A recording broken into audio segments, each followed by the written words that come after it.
एकदा एक सुंदर गावात दोन घट्ट मित्र होते, राम आणि श्याम. दोघांचे बालपण एकत्र गेले होते आणि ते एकमेकांच्या सुख दुःखात नेहमीच सोबत होते. श्याम, आज आपण जंगलात जाऊन काही लाकूड आणूया. खूप दिवस झाले आपण काही साहसी काम केलेलं नाही. बरोबर आहे. आपण खूप दिवस झालं असं काहीतरी केलं नाही. चला, आज जरा धाडस करून काहीतरी नवं करूया.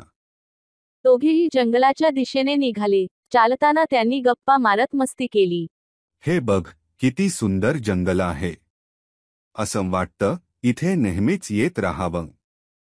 हो, पण लक्षात ठेव, जंगलातल्या जंगली प्राण्यांपासून सावध राहा. दोघे लाकूड गोळा करत होते. अचानक श्यामच्या पायाखाली काहीतरी हलले आणि त्याचा पाय एका सापाने चावला. अरे राम, माझ्या पायाला काहीतरी चावलंय. खूप वेदना होत आहे.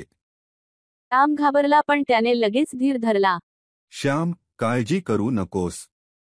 मी इथेच आहे. आपल्याला पटकन काहीतरी उपाय शोधायला हवा.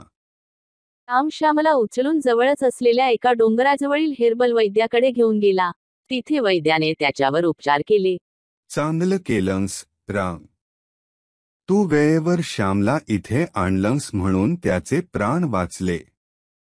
मित्र म्हणून तू खूप धाडसी आहेस. श्याम आता बरा झाला होता. राम, तुझ्यामुळेच मी वाचलोय. तुझी मैत्री खरंच अनमोल आहे. तू मला कधीच एकटं सोडलं नाहीस. आपण एकमेकांसाठी आहोत, श्याम. हाच तर खरा मैत्रीचा अर्थ आहे. दोघे एकमेकांकडे हसून पाहतात. त्या प्रसंगात त्यांच्या मैत्रीची ताकद स्पष्ट होते.